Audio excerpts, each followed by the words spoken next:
Hi, everyone in 340. I hope you're all doing well and settling into the rhythm of the course. We are almost halfway through now, which is a great time, I think, to stop and reflect on what we've covered and look ahead to some of the important work that's coming up, particularly your headlines on human rights video assignment that is due this Friday.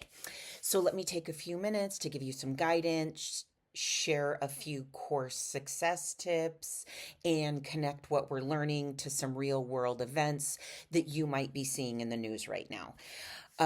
So let's start with a quick look back at the course themes so far now that we're in our third module. So, we began this course by laying the foundation for understanding political violence and human rights. In Module 1, we looked at what violence and human rights actually are, the definition of them, and the conceptualization of them, and how they're defined, enforced, and challenged in global systems. And that first module helped us see, or the intent was, that violence isn't always random or irrational at all. It is often deeply structured, and it's structured by power and politics. And then in last week's module, Module 2, we went deeper into the theories of political violence, why political violence happens, how grievances and greed contribute to uprisings and insurgencies, and how states often respond.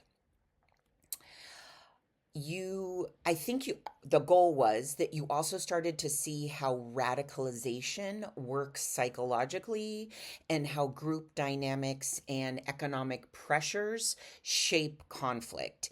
And I think as we are currently experiencing a near total restructuring of the world economy because of US foreign policy decisions in 2025, I can only foresee that these economic pressures will increase in the coming years with rising tariffs, changes to global supply chain, and total, like, I don't know how to describe it other than revolutions in economic relationships among key partners across the globe. So now that we're in Module 3, we're focusing on nationalism and ethnic conflict. This topic is where we see the emotional and the identity-based forces that fuel violence. When pride in one's nation or one's ethnicity becomes a tool for political control, discrimination, and violence. From the Bosnian War in the 1990s to current tensions in the Balkans, a lot of areas of Western Africa, Eastern Africa, and as always, across the Middle East, this week's materials show you how powerful and also dangerous national narratives can be. And then as we move on, please take what you've learned in modules 1, 2, and 3 and keep them in mind when you're recording your headlines on human rights assignment. Your upcoming assignment video is a 3-minute video where you'll analyze a current news story involving human rights or conflict or violence. Ideally, that a story that has happened ideally it's a story happening now, if not maximum 6 months old, because I do want this to be topical and relevant to you. And here's 3 tips for how to succeed in this video submission. First and foremost, choose your article carefully.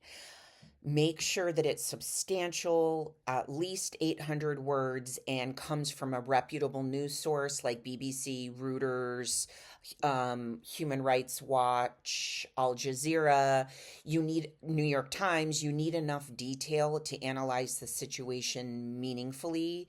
And no matter how well a student analyzes a news story, if the news story itself is flimsy, it's really difficult for the student to get full points on the assignment.